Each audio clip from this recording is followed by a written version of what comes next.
honor to be here and to sit with them. I was once in those chairs, and I want to see what it's like to be behind the podium and ask the hard questions versus answering the hard questions. We're going to leave some time for Q&A at the end, so please prepare some questions if you have any follow-ups. A little bit about myself. I'm a 28-year veteran of the industry. Worked with Blockbuster, Panda Restaurant Group, Regis, Regis the hair salon company, and most recently with Piada Restaurant Group. So I have some fast casual experience behind me. I'm going to ask these gentlemen to introduce themselves, talk a little bit about their background, their unit growth for the next couple of years, and I'm going to ask them to all tell their best new friends, that's you guys, a little bit about one thing about them that nobody knows.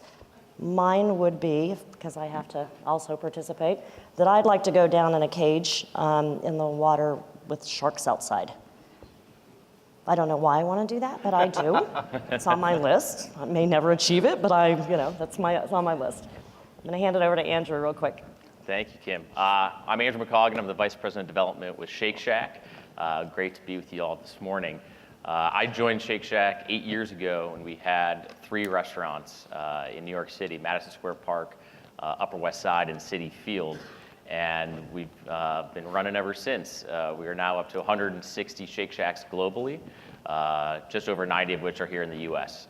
And the next few years are really exciting. For our company-operated business in the US, we've got 32 to 35 restaurants here in this year, with small increases over the next few years, plus about 15 to 20 global licensed restaurants as well. So lots of fun things ahead. Prior to Shake Shack, I was with Rick Bayless in Chicago at Frontera Grill and Topolobampo as he was doing a lot of different endeavors with Mexican cuisine, both in Chicago and around the country. And my fun fact is I juggle. It's a good time. And I don't know if it's, maybe we'll see some of it later, but that's what I got. Ron. I don't juggle, I tap dance. So we may have a whole Cirque du Soleil here. All right. 25 years with Nation's Restaurant News, covering the industry and watching all the exciting things that you guys do. It's fascinating. And no units. Good morning, I'm Singh. I'm the Chief Development Officer at Bloomin Brands, which is Outback, Carrabba's, Bonefish, and Fleming's. Been there 4 years. Prior to that, I was Chief Development Officer at Darden for 10 years. In terms of growth, primarily relocating Outback restaurants and remodeling Outback restaurants. And then I also have the international side, so I'm working a lot in other countries. Interesting fact, last year I went to 19 different countries. James Walker, I'm with a brand called Subway. Coming into Subway about 6 months ago, we had a scant 44,000 restaurants. So as I say, my boss, the Chief Development Officer, Don Furtman, opened almost 45,000 restaurants in his 26 years with Subway. So now I just have to open 55,000 to be able to round that out to another 100,000. This year is a great year for Subway globally. We're in about 112 countries. We've got markets where we're seeing very, very aggressive unit count growth. Here in the North American market, we're very focused on market optimization, a pretty aggressive remodel schedule you may have read of, and brand transformation, really looking at our new product development pipeline, as well as new messaging to the consumer. So many of you may have seen some pretty new commercials that came out during the Olympics, more millennial friendly, a little more irreverent, but certainly new positioning for Subway. Little known fact, can't juggle. I have dove with sharks, but I've worked in 85 different countries and started my career as a chef. So still gravitate to the food side of the business. Those are great facts. Thank you. Suk and I know each other a little bit. I got to say, I always, whenever I speak to him, I go, "Where's Waldo?" It's, "Where's Suk? What part of the country are you in now?" Thank you, everybody. So we want to talk a little bit about the state of the industry or taste of the industry, and we've got We've got sit down and fast casual, and there's a homogenization, I call it, a homogenization, I think, of QSR, fast casual, and sit down, where QSR's serving at the table. Sit down is getting involved more in delivery and into the fast casual space. I wanted to ask all of you what you believe is happening in that homogenization, or the gray area of fast casual. And I'd like to start with Sukh, if I could. Well, I think millennials are, that's the word that has been around for about 5 years now, and we all talk about that. They're changing the way we eat. And, I think the one thing that everybody doesn't have now is time. So typically a casual dining experience would take anywhere from 50 minutes to 90 minutes, depending upon how fast the server was. But now people are starved for time, so as they think about that, I think that's what's pushing more of the fast casual style of eating, because I can go up to the counter, order my food, get it within 10 minutes, sit down, and be out of there. So I think that's one of the time is, I think, one of the drivers that's leading us to want this change. Andrew? Yeah, no, I think there's a few things happening, a few forces. I think the brands that are winning in the space tend to have a combination of, and kind of building the stratification in various channels and winning each of those, right? So you have brand authenticity, which I think is very important to millennials, and the product offering. And then you have the convenience side of it as well. And you have to have a certain amount of athleticism and flexibility as a company enable to achieve all of those. And I think those that will both believe in their brands, build their brands, while also creating channel strategies, whether it be delivery and app ordering and all of the convenience items are gonna win. James? I would agree with Andrew. When you look at the stratification, where for many years you had casual scene trying to differentiate itself with service from quick casual trying to differentiate itself from QSR with quality. Today, I think everyone probably everyone in this room that's associated with the restaurant concept, we're all trying to increase the quality of our food, increase the education piece around where our food comes from and the nutritional value, and we're all trying to add convenience. So while there's still maybe this stratification of individual categories, maybe just broken down by price today, we're all focused on the same thing. I'm sure when we get in those executive team meetings, we're all talking about how we can compete on convenience, quality, and really the same thing. So I do think there's a little bit of that homogenization. So, Sukh, you mentioned millennials. I think one of the most studied groups. Billions of dollars have been spent trying to figure out who these folks are. How do you think that they're evolving and how that's going to impact our business? I think as parents stop paying for them, it's going to make them evolve, quite honestly. That's a good answer. No, I think as they move from being, early 20-something and then get into meeting someone and having a family, that's going to be what changes their behavior. Because no longer can you take a 2-year-old out at 10 o'clock at night, right? You have to have dinner between 5:30 and 7:30 and then get the kid to bed.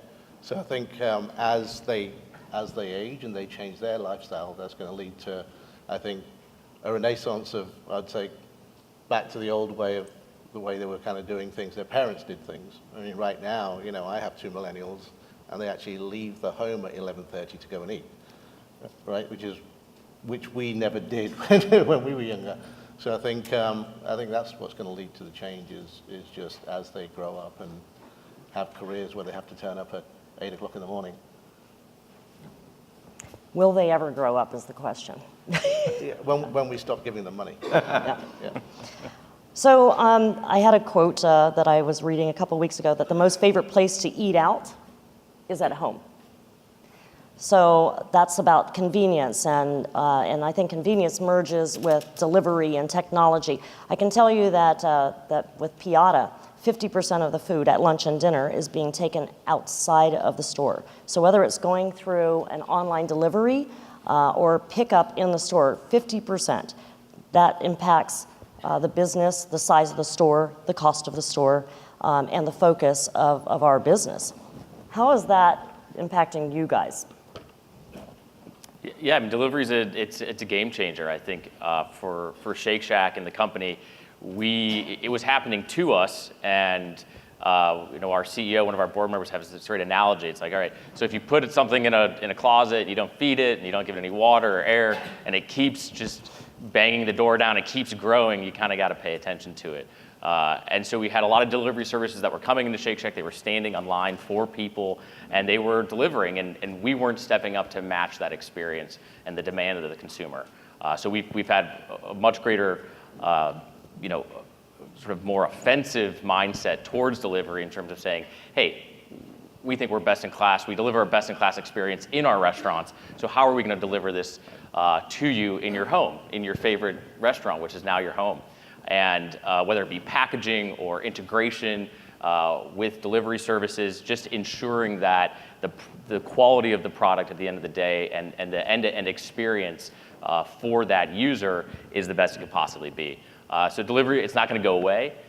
It is here, and I think you're going to have to see a balance.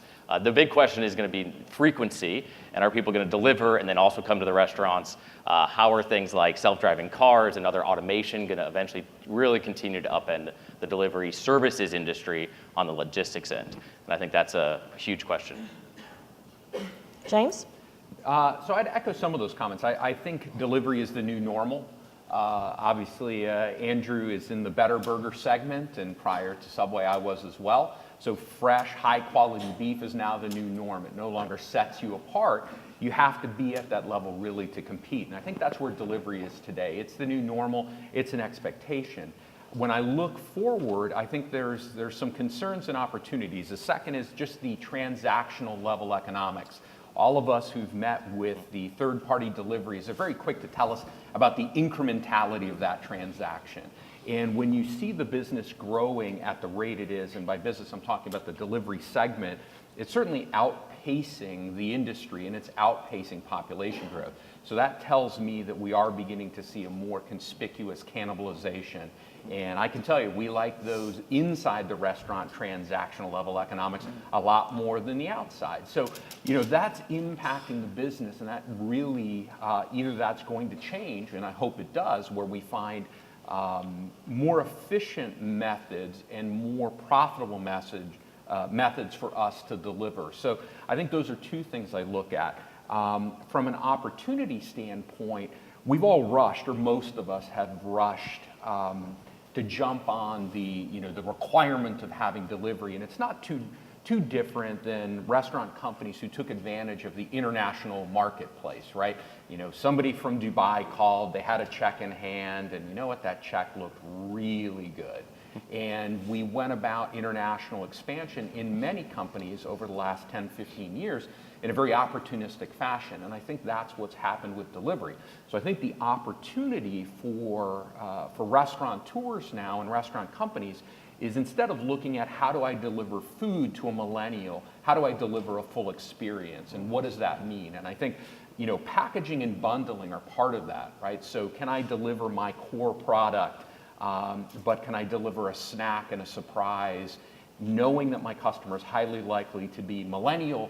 Can I deliver other bundled millennial products so I get that halo effect and I'm truly delivering an experience? And then lastly, and something you mentioned before, is how do millennials continue to behave? If this was 20 years back, it would be a group of baby boomers talking about, are these Gen Xers ever going to leave and they're going to be in college for the rest of their life? It's highly likely that, while I agree millennials have been very heavily studied, and it's the first group that we bifurcate, right? We lump baby boomers in together, we lump Gen Xers in together, but already we're saying, well, millennials are kind of two groups. I think millennials certainly will begin to take on the characteristics of their Gen X parents as they get older. So the fluidity and flexibility in our business model, I think, is going to continue. I don't see us moving from one business model to this millennial-centric and thinking we're going to stay there for 20 years. 10 years from now, we're having a completely different conversation. Ron, what's your take? You talked about delivery. I was just at ICR and was listening to Gene Lee of Darden talk about delivery, and he said, I've seen this story before. Takeout taxi of the late 70s, 80s, brought whole delivery to the fore. Everybody thought it was going to be a salvation, didn't quite do it. I also think there's a geographic difference. I live in Dallas. It's easy to get around. I can go to my local Shake Shack, pick up a burger, and not have to pay the added delivery charge. And the third-party delivery companies are charging up to 37% of the transaction, which in the restaurant model does not work. It just doesn't work, unless you're trying to build a brand, and you can only build a brand so far at that price. Well, you got to play. It's hard to make money at it, but you got to play in the game. Suk, how are you guys playing in the game? Well, I think first of all, I think everybody's in it because they got, FOMO, fear of missing out. Because everybody's in the game because they see everybody else in it, and if you're not in it, then you're not getting part of that check. But the fact of the matter, as Ron mentioned, is the fact that nobody's actually making money at it. So everybody's in it, but the only people making money are Uber. And they're having a great time taking 30% of a check just for delivering something, right? So, and they're getting a tip at the other end, so they're doing rather well, but nobody else is. I think the way we've decided to play in the game is actually look at trade areas where we don't have a presence in terms of a full-size restaurant, and we've actually opened 3 of these now and just opened delivery units to see whether that is a model that works in an environment where you have a dense concentration of people, and it is difficult to get around. So, so that's what we're testing. Can you speak a little bit more to that? I'm personally curious. How are those going? Well, I think they've only been open now 3 months, so it's early, but we're seeing kind of sales build every week, so that's good news. That's great. So with that delivery model, tied in with that is technology. Whether you're ordering through an app, how are you individually in your companies? And Ron, what are you hearing in the industry with regard to technology innovations when it comes to mobile payment, kiosks, digital receipts, things that are making it, again, more convenient? You're tying it back to convenience again, but through technology. What are your organizations doing around those things? Yeah, we just launched our first sort of tablet ordering system at the end of last year in New York City at our Astor Place location. And we will continue to test tablets in some of our restaurants, particularly where we have continued labor headwinds and leverage. And we're going to really we're going to see if that works. I think the initial feedback from the guests and from the people coming into the restaurant is a positive experience. Orders are accurate. I think it's a great user experience. Our team did a great job. So we have tablets now. Obviously, we have an app as well.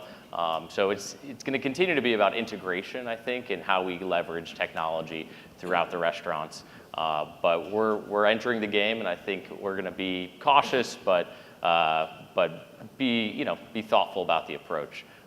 It's not going to go away, and I think it's about how you tackle it. So we're excited about it, and we'll continue to learn. I listened to your most recent earnings call, and your next unit is going to be a hybrid cashier kiosk. Yes. In-house, what are they saying about that? Well, the Astor Place model was interesting because we did no cash. And I think we have heard that cash is, still king. People still want to pay with hard currency, especially when in New York City with tourists and other populations. That we don't want to lose customers because we're not going to take cash. There's also just the stability in a lot of these places. You don't have the high fiber broadband infrastructure. If a back end goes down, if Olo goes down, if you're completely kiosk or tablet, all of a sudden you're scrambling. So we want to make sure that we have flexibility as well. As an outside observer, I think the kiosk option is great. It gives that customer or the millennial who might want it the option. I'm not a big fan of apps. I think the most recent study I saw was people have 3 restaurant apps on their phone. If they're going to be using it, it's got to be like Starbucks. They've got to get a reward. So investment in apps, I'm not as an outside observer, not real keen on. The three apps, they were Subway, Bloomin' Brands, and Shake Shack. Exactly. Just checking in. So, No, I think technology is an area where you have to invest again. I mean, it's if you don't, you're not in the game. And I think as you think about table ordering, it's okay if you have one restaurant, but when you scale that up to 1,000, all of a sudden it becomes really serious money, right? And I think technology is changing so fast, and I think the answer is on your phone, because that's something that the customer brings in, that's something that they're constantly updating, as opposed to you putting in a piece of technology 2 years later, your IT department telling you, yeah, that $20 million we just spent, you have to write off, now we need to spend another $20 million. And I think, I know it's not apps today, but I think the answer to technology is actually going to be on people's phones as opposed to at the restaurant. James? So I look at this, and really I bifurcate it, because I think when you say technology in the restaurant today, there's two very interesting paradigms going on at the same time. There's consumer-facing technology, where now, whether it's an app, whether it's a website, whether it's a kiosk, that consumer-facing technology is now as much a part of a brand's personality as the logo and uniform. So when I started in the industry, it was, what is the sign, what is the menu board, what is the uniform? And now, even more importantly, that virtual presence of a brand is key to creating the personality. So I look at that. As far as, whether it's on your phone or not, when you talk to millennials, you have this two-screen use, right? Yeah, I do everything on my phone. I do everything on my phone. And if you want me to experience your restaurant, I may want to use a second device. So I'm not really decided on that. The second side of the whole technology paradigm for me is we're at a pendulum. We're really at a level now where, going to the nation's restaurant association show in Chicago for the past 15 years and looking at automated cooking technology or automated holding technology, looking at these fantastic advancements, and just they didn't pencil out from a return on investment, but with let's say exuberantly or aggressively accelerating wages. Now some of this technology, the return on investment is as low as 9 months or certainly within 12 months. So I think we're going to continue to see the restaurant industry at all levels, from QSR up to fine dining, really continue to invest in consumer-facing technology. I do think it's going to be more software-driven. If you're buying, lots of hardware, that makes me nervous. It's more about, just this cohesive consumer ecosystem, if you will, that works well together with consistent brand messaging, but also a continued utilization to not just displace labor. I'm a little nervous about displacement of labor. I look at it as taking my existing employee base and making them more efficient. I think that's a better message, and that's always what I've looked at. I don't want to bring in a new piece of equipment and say, John, I'm sorry, you're out. I want to say, John, now you can make 30% more sandwiches, so the restaurant's going to make more money, the franchisee's going to make more money, and now you know what, I can pay you a little bit more. So that to me is the exciting piece of the back of the house technology. Well, technology changes the guest experience. It changes the labor model. Personal experience, I'm not a millennial, by the way, so it's shocking. But I was recently in a McDonald's that had kiosk. It was almost, I felt like it was kiosk only ordering. But I didn't want to interact with that technology. I just wanted to tell the guy I wanted a Coke and a smile. And he pointed me to the kiosk. So that's my experience at McDonald's, and now I've not been in another McDonald's since. Still going through that drive-through for that Coke, and I'm not getting the smile. So it absolutely changes what's happening inside the box. How are you guys, whether it's about technology, delivery, convenience, what about that in-the-box experience model? How's that? What are you guys doing inside the stores from an operations perspective? James? So I'll start with that. I think, and obviously Subway is a large organization. with a lot of resources. But one of the elements that we need to overcome is how successful that in-restaurant interaction between the sandwich artist and a guest is, right? So we can certainly build an app, as we have. We just released a new version last week, and it's getting very, very positive reviews. But think of the high threshold for that. When you go into a Subway restaurant, not only are you getting what you want, you're saying, you know, I want turkey, I want American cheese. No, I want 3 green peppers, and I want 2 pickles, and I want, you know, you hear it, I want 4 lines of mayonnaise. So it's ultimate customization. So that's really our threshold, is how do we try to use technology to replicate that one-on-one consumer experience, because that's really the core. We have 44,000 restaurants, and a lot of that is obviously a business model that makes sense for franchisees. It makes sense from a consumer promise, but I can tell you it's that ultimate customization. And that's difficult in an app. So we still see in restaurants where we have full kiosks, widescreen, really good technology, we have that ability on the app, people will walk past that and wait in line for a sandwich artist because they enjoy that. So I don't know that that's something right now we're looking at replacing. We're looking at augmenting for convenience. But when that piece, that service piece, is so critical, I think that's going to be hard to replace with technology anytime soon. Ron, your thoughts? Again, I think it's a balance. I really agree. I think the millennials, we were talking about them earlier, they don't want the same thing every day. I mean, they want to go to a kiosk one day or go Shake Shack delivery another day. They're just all over the map. And I think that baby boomers as well. I mean, we aren't in boxes anymore, but you talked about the in-box experience. I think there's still people who want to go to a sit-down restaurant or have a quick service restaurant and a place to sit down and enjoy it. A Subway, for example. So I think you've got to be all over the map. You just have to figure out if your customer is wanting what you're giving them. Suk? Well, I think it's what it's always been about. It's about food, service, and value. But I'd overlay it now with experience as well, because I think the experience is getting to be more and more important. People actually want to have a good time when they go out, as opposed to just, you know, filling their stomach.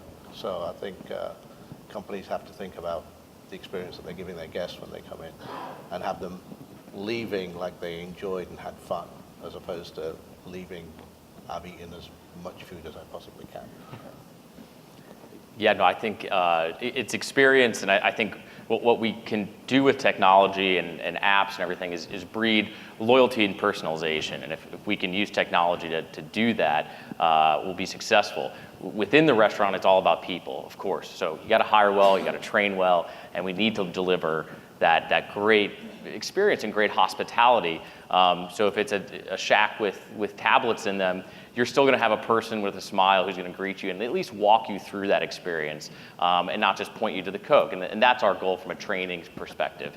And then you just have to, you know, for us, it's about wherever we can, building beautiful restaurants, engaging local artists, hiring them to come in and do some really interesting stuff, and tying into the community with architecture, with a great experience in the restaurant. That's still so much of what we do. To I think everyone's point, you can't forget about that in-restaurant experience. The way that retail is going, where people are going with experiential shopping centers and urban centers, people want to be entertained. They want to go out, whether you're a millennial or not. You want to go at some point and put your phone away and at least sit down and have a hamburger with somebody. So I think at the crux of it, that will be there. And if you can deliver that and then meet everybody where they want to be on every other platform, you can get that frequency and that return. And again, that brand loyalty. I think that's essential. So as we go out as developers and look at real estate for our brands, and whether it's closing a store, opening a store, opening in new markets, 44,000 stores, James. When we've heard the phrase, a rising tide lifts all boats. When does it become there are too many boats on the water? Not that there's too many Subways, but when I'm looking for as a new brand, I look at what the comp sales are for a Subway, for a Shake Shack, for a Chipotle. You know, when you're new, I would call it an infant brand. We're not trying to be pioneers and go and try out a new area. We're looking at how many, what the performance is of the existing restaurants. Sure. How are you going about looking at that from 44,000 units to, let me move over to James, with fewer units? How are you approaching that these days? The number of seats or boats on the water? Sure. So, you know, in the case of Subway, the answer is not too different than any other brand I've worked for. So, previously to Subway, I was involved in private equity, which means you get super excited about a brand for 3 years and then they sell it. So, you know, I think my recommendation as far as density, site location, as well as site criteria and statistics is make the best decisions you possibly can. Be as informed as you can. The tools today from a site acquisition standpoint and analysis are better than they've ever been. And frankly, in the last 24 to 36 months, moving from regression analysis, and I'm almost saying simple regression analysis. You know, 10 years ago, regression analysis models were fantastic, right? And now we're talking machine learning and artificial intelligence to really help us make these decisions. But said a different way, to me, the flip side of that is thinking if you've got a brand that's 10 years old or 20 years old, or in the case of Subway, 52 years old, that fantastic decision for a great location that makes sense from a trade area, from a traffic, from a visibility and accessibility, that's going to stand the test of 20 or 30 years when you think at markets redeveloping, highways changing. So I think it's where we sit today is making wise decisions for new locations, very data-philic decisions, but also looking at market optimization because we are such a mature brand and such a well-known brand, because we care so much about our franchisees. What tools can we use to employ against existing markets to look at how those markets can be reconfigured, whether that's to increase restaurant count or decrease restaurant count, but most importantly, raise market share as well as raise franchisee profitability. And it's a very cumbersome, labor-intensive exercise, but I think when you get to the penetration that we have here in North America, there's certainly markets that Subway is underserved and we have people clamoring for more restaurants. Here we're more in that market optimization mode. How do we raise the market level, either through more restaurants or relocations? Suk? It's market optimization. I don't think you can worry too much about the competition because there's nothing you can do about the competition. They're going to grow at the rate they're going to grow at. I do think with your boat analogy, there are too many leaky boats on the water. And, you know, I think we all know brands that really have had their time and need to go away. But the problem is, even if that restaurant is cash flowing $1, they're going to keep that restaurant open because it's supporting corporate and it's supporting a lot of the work that goes on kind of at the home office. So I don't think you can worry about the competition. You have to worry about your brand. If it's delivering when you're opening restaurants or relocating restaurants, and if it is, then you continue to do that. James? Oh, me. You are James. You want to juggle? Yes. So I think, you know, the thing that we're seeing, particularly with restaurants, I think it's in a lot of new projects and new development, and that's where we're seeing, you know, developers just oversaturating their GLA because they don't have soft goods or other things to fill when you're looking at a project, whether it be an urban project or more suburban. So that's just something we're wary of and we're aware of, and a lot of people entering the space, and you have these sort of overseeded projects.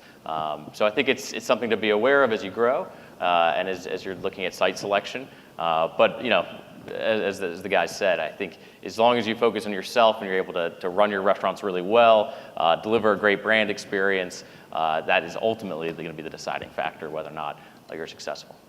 Ron, your thoughts? Every time somebody like Dine Brands announces it's going to close Applebee's and IHOPs, I must get 6 to a dozen emails of people wanting to know where they are going to be closing. because they want to come in and backfill. And those emails just exude hope. You can just feel it in every email. So, you know, the churn in the industry is big. I mean, I had some MPD statistics. Last year, chains went up 982, fall to fall 2017 from 2016. Indies went down 10,952 units. So chains really do have strength in a market that is, I guess, reallocating. Before I get open to questions, if each of you had a crystal ball and looked over the next 2 to 5 years, let's say, what do you think the restaurant industry is going to evolve to? What's it going to look like 2 to 5 years from now? Let's start with you, Ron. You're going to see fewer restaurants, and they're going to be doing things that are far different than you're seeing them do now. You're talking about the technology. I think within the next 5 years, you're just going to see more of the all-automatic restaurants as an option, but I don't think they're going to make it big time. I think hospitality industry still wants to have, somebody mentioned a smile. You still want a bit of a smile. You want some human interaction, even on the app. Yeah. So I think that's where it will be. James? You know, I think it's a continued utilization of consumer-facing technology, but moving from that consumer-facing technology being very focused on convenience to providing part of the experience. That it becomes more part of, you know, I don't want to say replacing the human interaction, but utilizing it as another mechanism in the overall experience. Obviously, you know, certainly here in the U.S. and frankly, I think globally, a greater focus on the wholesomeness, the provenance, where our food came from, and the nutritionals. That customization, not just for flavor development and enjoyment, but being able to go in and really craft a great meal, a craveable meal, but also a meal that's wholesome and healthy. So I think adding those technological advancements I see. I think there's certainly the possibility for lower restaurant count, but utilizing the tools that are out there to make wise decisions so that you're able to re-optimize a market with restaurants, maybe move from 3 restaurants doing a critical mass of revenue to 1 restaurant that may have the same revenue simply because it's using new technology, it's more visible, it's using things like drive-through and more delivery mechanisms. So I still see the industry growing. I just think it's going to grow in a much more scientific, mathematical fashion than let's get out there and grow as quickly as we can. And I think that's great. I think that makes us stronger. Suk? I think you should all invest in my drone company. No, I think there are 2 things that are going to drive change, and one is labor, because I think there's a shortage of labor is coming, if it's not already here, right? Which is going to drive up prices, which is going to lead to the restaurant industry having to think differently about labor. And the other is the rate of change of technology. I mean, in terms of how fast technology has got us here today, the rate going forward is going to be incredible. So I think over the next 5 years, you're going to see changes on the technology side that you wouldn't have imagined 10 years ago. Andrew?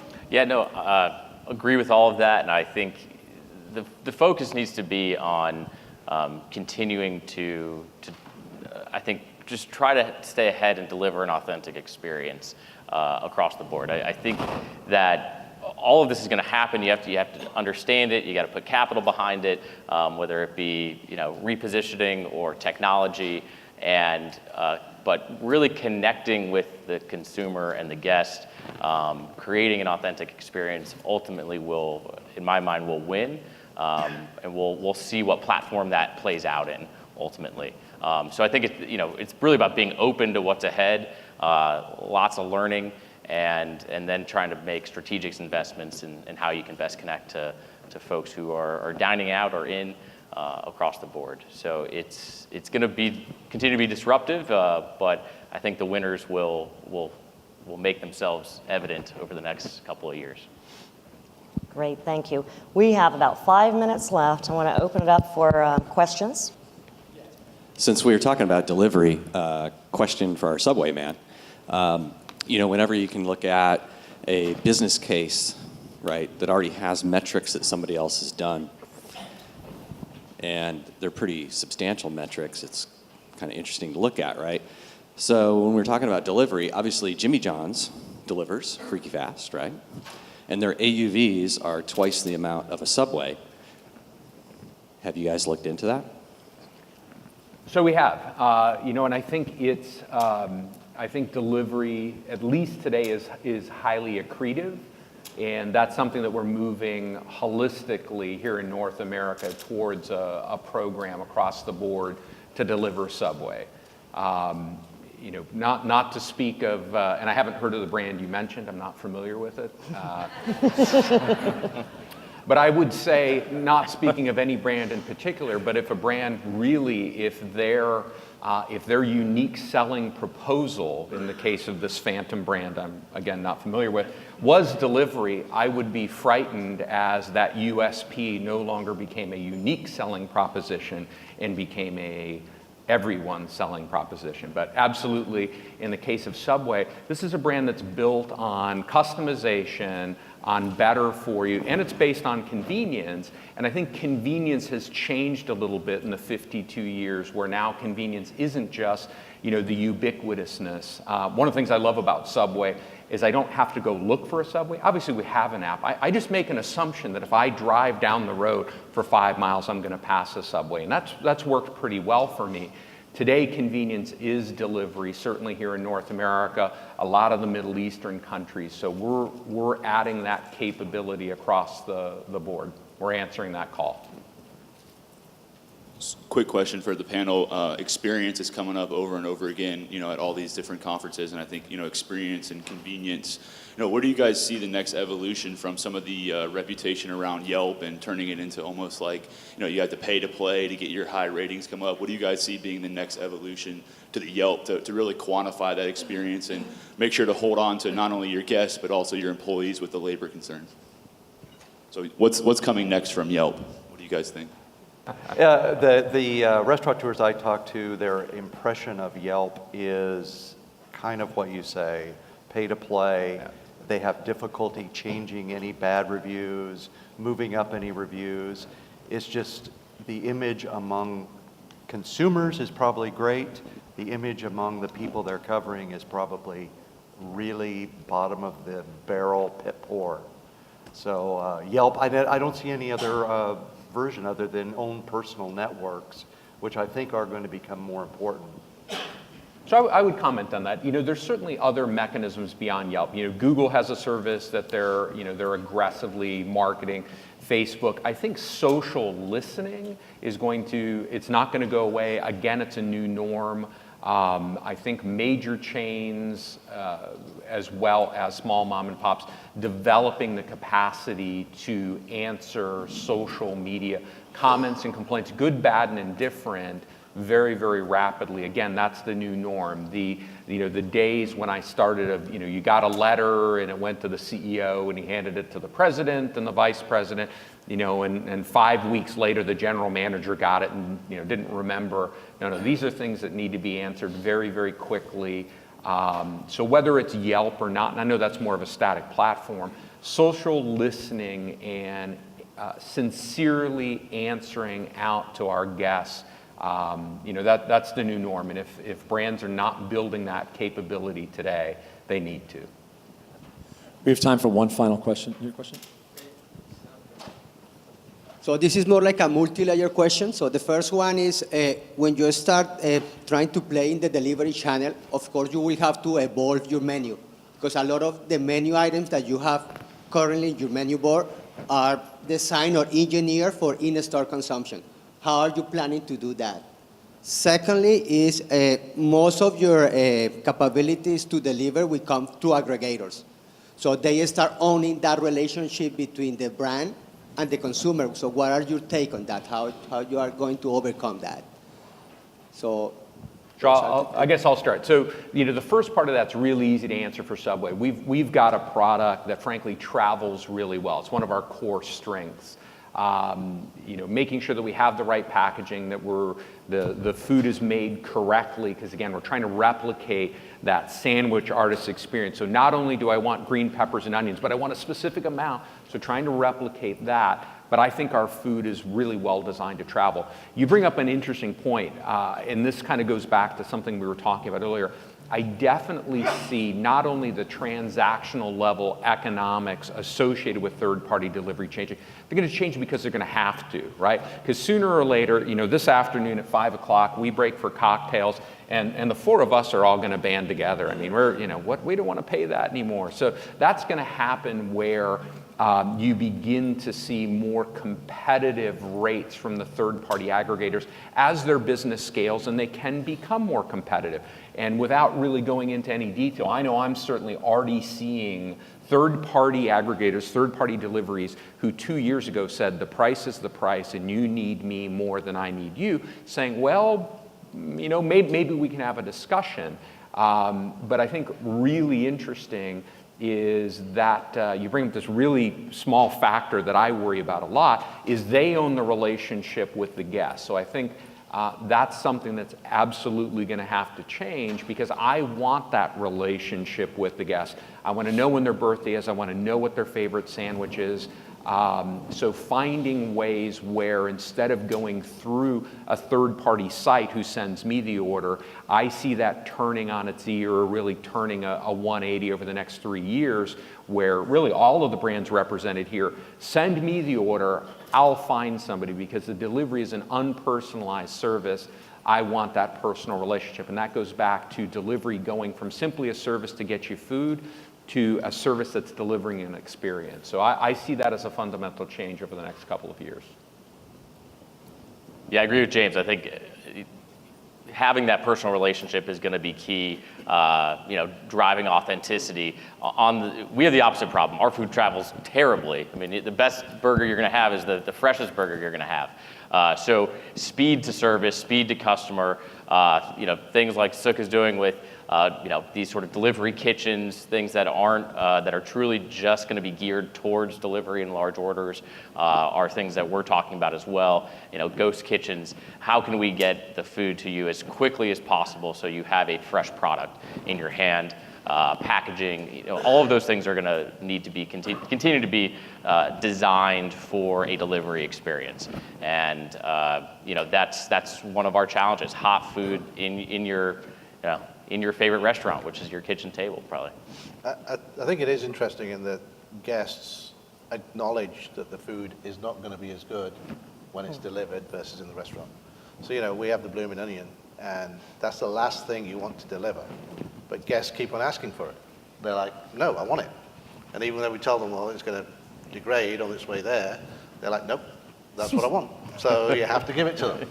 And they appreciate it. It's not going to be as good. With regard to delivery and the different models, and we're testing our own delivery vehicles as well. And you do get higher scores with your own delivery vehicle than using third-party aggregators. And the third-party companies do own that relationship, and some of them are now eyeing their own commissary kitchens with their own proprietary food, which is going to be a competitor to your brand. Well, I want to thank you guys. Unfortunately, we're out of time, but a lot of great comments here, topics that we'll also be discussing throughout the event. So thank you for your time this morning, and thank you, Kim, for moderating. Thank you.